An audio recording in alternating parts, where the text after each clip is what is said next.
I finally got to play with the Infinity Black Diamond, the newest member of the SixZero family. It is the highest spinning paddle the SixZero has come out to date, but it's edgeless. Now this paddle retails for $220 with our pirate code. You can get that down to $200, but because of the extra cost of the manufacturing of this paddle is $40 more. But is it worth it? Stay tuned to find out. So let's take a look at how this paddle performed when hitting drives. Really, because of the topspin, I was able to really just rip away at these shots and know that they were still going to drop and hit the court. So I really found myself enjoying just being able to whip through. See, like that shot I was able to whip through. Yeah, I got up there a little bit late. Andrew made me pay. But I was able to really whip through the ball and really get it to go where I wanted it to. Really, the fast hands exchanges. What I'm going to do is I'm going to talk about the specs of the paddle. Then we're going to just go right into the performance of it. So you really don't care about all the technical stuff. I'll use all the stats that are provided by other YouTubers that actually do the scientific measurements. I usually play by feel, and I played these paddles next to each other. I agree with all of their numbers, and we'll talk a little bit about the numbers and why they matter. First time picking up this paddle, you can tell it's head light. That would indicate the same thing as you look at the swing weight of this is only 106. So what that means is there's more handle mass. There's more weight towards the handle, and your kick point, your pivot point is closer to your handle. Therefore, there's not as much plow through on the top of the paddle. So the higher the swing weight, typically the heavier the paddle head is, the head heavy it is, and you get a much more stable, larger sweet spot with paddles that have a head heavy leaning, but they typically put elbow pressure, and you're a little bit slower in fast hands exchange at the net. You really want a light swing weight if you really want to be fast at the net and be able to get over the ball and move the paddle around. So right off the bat, this one feels very maneuverable. The swing weight will probably go up a little bit because the first batch of these had a 4.5-inch circumference handle. So the more mass you put in the handle, the lower the swing weight's going to be, right? So there's compensations you have to make. If the new ones are only 4.25-inch handle, so you should be a little bit more towards it, probably 106, probably to 108 in the swing weight, just a very marginal difference. But one of the things I like about doing this with the weight is the fact that you can then manipulate it how you want, right? These paddles are coming in stock 7.8 to 8.1 ounces, right? So they're coming in on the lower end of the weight chart. Well, that makes it very easy for you to add lead tape where you need to get the swing weight up. But let's talk about the specs on this, and then we'll get into the performance of it. We'll talk a little bit about the lead taping at the end. So this is 16.3 by 7.7. Now remember, it tapers a little bit, so it's 7.5 down here, 7.7 up here. This body shape just makes the sweet spots pretty big. It's got a twist weight of 5.7, which is very decent for an edgeless paddle to have a twist weight of that high, but it's not high like the Ruby is in the 6s. The Black Diamond is in the 6s. Has a little bit better sweet spot because they've got a little bit higher swing weight. So there's a little bit more mass around the head that gives it more plow through, gives it more stability, which typically widens the sweet spot.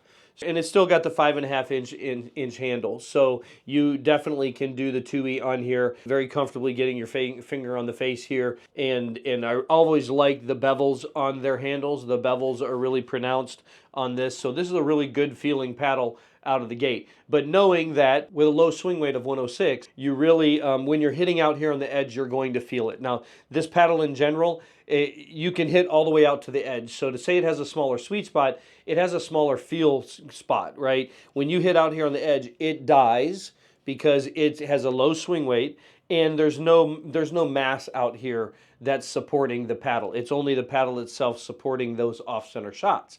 When you have an edge guard, you have another piece of material out here that helps stabilize the paddle on the outside of where you're hitting it. Well, you can hit all the way out to the outside. So when you hit on the outside of this paddle, you feel it, right? So you'll feel it. It's a little bit jarring in your hand. Not quite unpleasant, but it's a vibration that you know you're missing the sweet spot on it. But let's talk about what this paddle face is. Now, this paddle face is a little bit different, right? So most of the paddles out there now are carbon faced.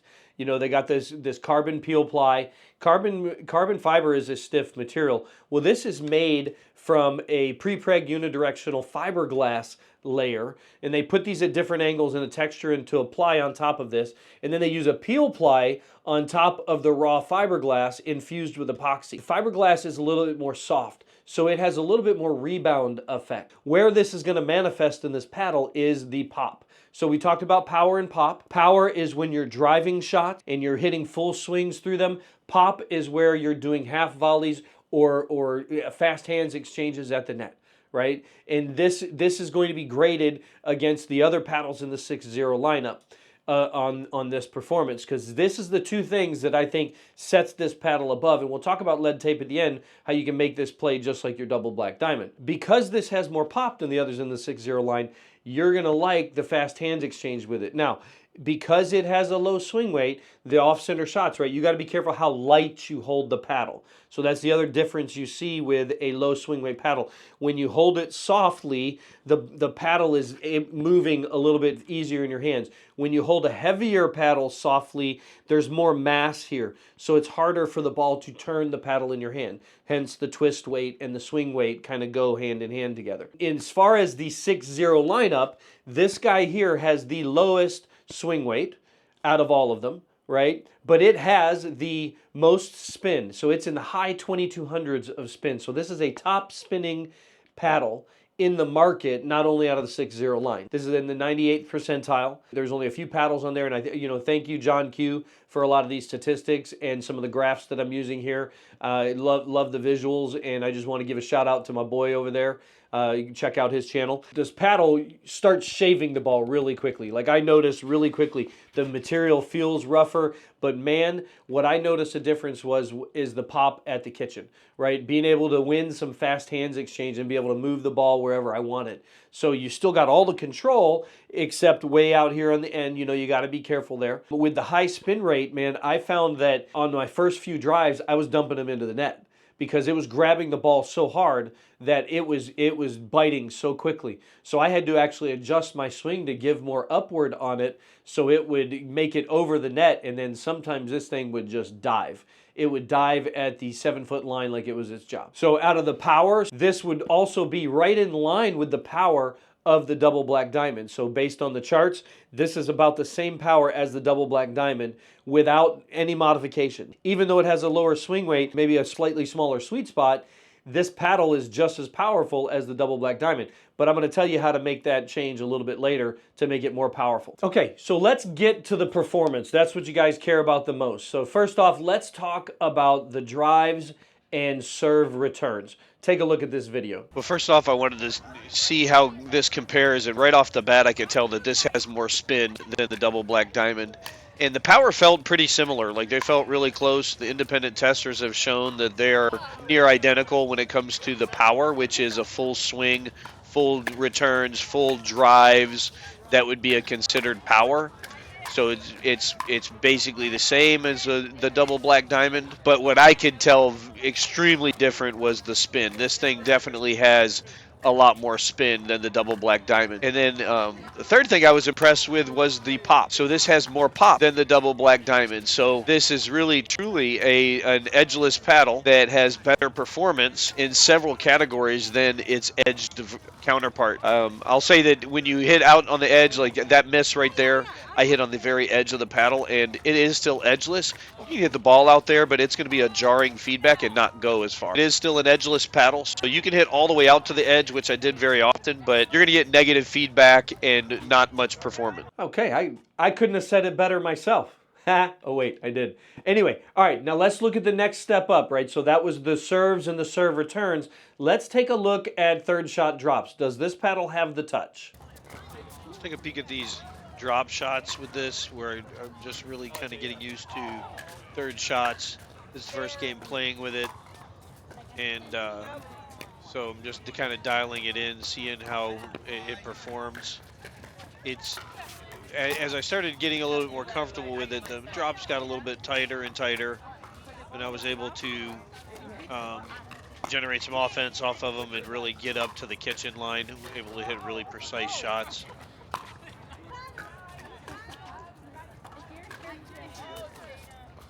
Really want to be dropping it right at that kitchen line if possible, not really in front of that, because you don't want it bouncing up waist high for the person to destroy you on the upper bounce. Like that, I got Jamie killed. See how that's better. But no, I bounced a little bit short right up to David's hip pocket, and he put it away. I'm going to have to call that Midas touch. You know, being that the first game and second game, I was able to dial this in very quickly. Now, let's look at punch volleys, quick hand exchanges, defense. How's this paddle do there?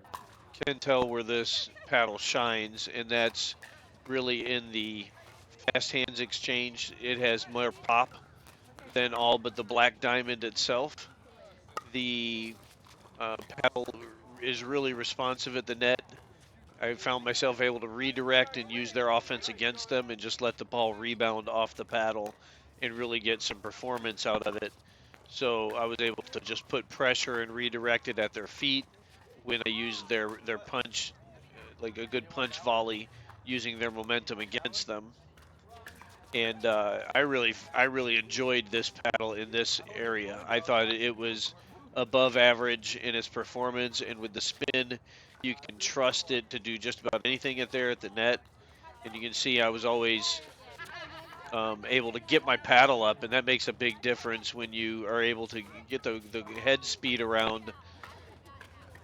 That one I bit off a little bit too much there. The performance of this guy, I gave it an A+ here. Like this is what sets this paddle apart. I loved playing this paddle. It really makes me want to play it. I added a little bit of lead tape to it to give it even a little bit more stability on the sides, but very small amount. And I really enjoyed being able to just have a little bit more offense in my game, but have a paddle that's controllable. What I like with some of those shots, like I was able to redirect it right back at people's feet. So like Dave hit some drives at me, I was able to redirect it right at his feet. Amazing to me with the pop on this, how I can redirect and turn their offense into my offense. So really great job there. Now, let's look at the kitchen. Let's see how we do in dinking. Now here at the kitchen, I think this is where this paddle accelerates the game.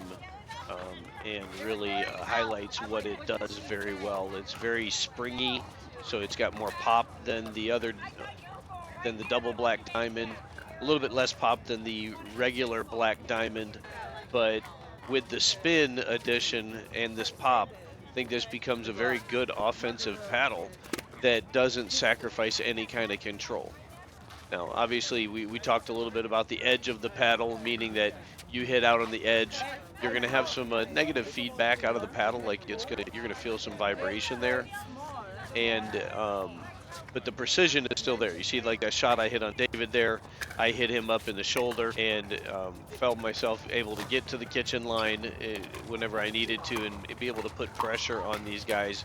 Kept hitting it right at their feet pretty consistently. That's butter, baby. I love the kitchen. I love me some eating in the kitchen, and this paddle really, really performed well in the kitchen. So overall, man, I love this paddle. This is my favorite SixZero to play. Now let me tell you how I'm going to be modifying it to play it for future games. So I found that for me, I really want just a little bit more head heavy on this because I don't really need that much more speed help at the kitchen line. My hands are plenty fast. I'm pretty strong, but I'm not going to put a ton of weight. Okay, so I'm not going to put, you know, a half a gram up here and move the kick point way over here and make this thing head heavy. What I want to do is I want to stabilize the end of this paddle just to give me a little bit more stability, just a scotch more a touch more swing weight, without me sacrificing all the speed that I gain here. So I'm just going to be putting 4 little love dots. I'll be putting a little dot here, here, here, and here. And I'll tell you the weight difference here in a second. So for me, I'm going to try and experiment with my lead tape positioning. I'm putting 2 strips here, and then 1 strip here in each corner and 1 little strip here. So I changed this paddle from an 825. So this paddle is around 825 with my overwrap on it.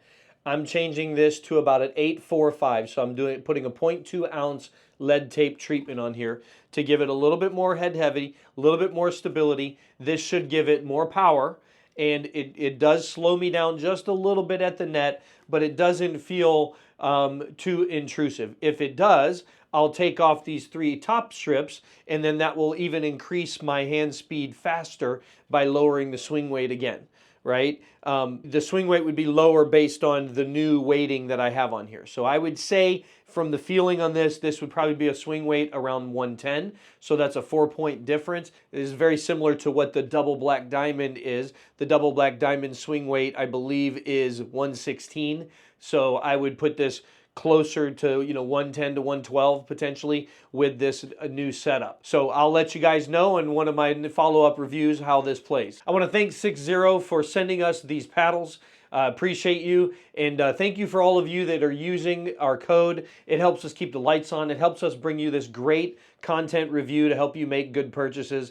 But if you don't want to check out SixZero and you want to check out another brand, we got some new ones that we've been reviewing that are new to the industry. You can check them out here. It's okay. We don't review bad paddles. They're good.